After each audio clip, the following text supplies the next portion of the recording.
I just feel like your gifts will make room for you. And when you're trying to be somebody else, you block your gifts. You block your opportunity. So you don't see me trying to throw a football. You don't see me trying to, put a basketball in the hoop. You see me speaking. You see me serving, helping kids get their GED. I blew up with teaching a GED class. That's how I became famous. And people always ask me, why did you start there? I can psychologically tell you how to get prepared for a GED. And then the GED went to, can you help kids stay in college? So I did that in college, and before you know it, because here you are with an opportunity to get a 4-year degree, and you playing, and you doing partying and doing stuff that maybe other kids have an opportunity to do because they got a net to fall back on. You don't have a net. So man, I went off. So for me, my gift has made room for me. Every time I talk, every time I speak, every time I educate, doors open. So man, stop looking at the Joneses might be good at what they're doing, or the grass might be green on the other side, but it means somebody's keeping up with it. They watering, they cutting it. It didn't get green like that on his own.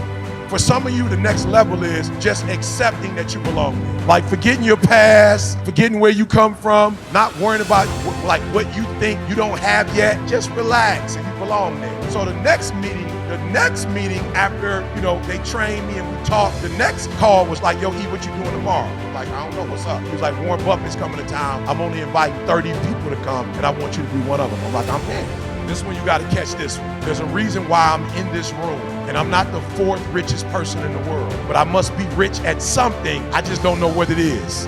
But I have to be a billionaire in an area, because if I wasn't a billionaire in the area, they wouldn't have attracted me. So I'm looking like, those malls you go to with the Louis and the Prada and my man sitting there, he was the dude that owned those. Then I would watch the game, the Cleveland Cavaliers game, and he would be sitting next to Dan at every game. They all own property, billions of dollars worth of property. And I started doing my homework, and I was like, ooh, I see what they don't have though. While they have money and they do business, they don't have the human experience.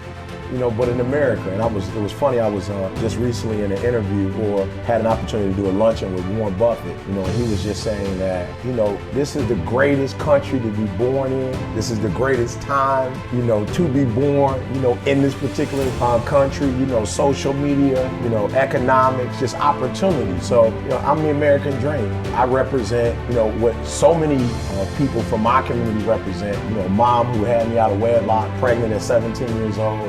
My grandmother kicked her out, not because she didn't love her, but my grandmother kicked her out because she had 14 kids. When I say the American dream, you're talking about not just my generation, but my mother, trying to finish high school and getting a job in Detroit, working for Ford Motor Company. So, the journey started with my mom, and I took it from, my mom to an entrepreneur. But, I eventually dropped out of high school. I was homeless for about 2.5 years, and, through education, I think is where, I got my turnaround. I'm not saying degrees. That's not what I'm talking about. I'm talking about, going to school and really learning how to identify my craft, how to hone in on my craft, how to sharpen that craft. I like school just because, it's a safe place. You got breakfast, you got lunch. You have to worry about, certain things happen when you're in school. Your friends, the social life was great. We're out here making this money and you're going to school for what? What are you going, you're not doing anything. You're not going to Harvard, you're not going to Yale, you're not even going to community college with your grades. You just need to just quit, let it go. I started getting up at 3 o'clock in the morning. It was like, yo, you're gonna have to get up a little bit earlier because you didn't finish school. You didn't take care of your business.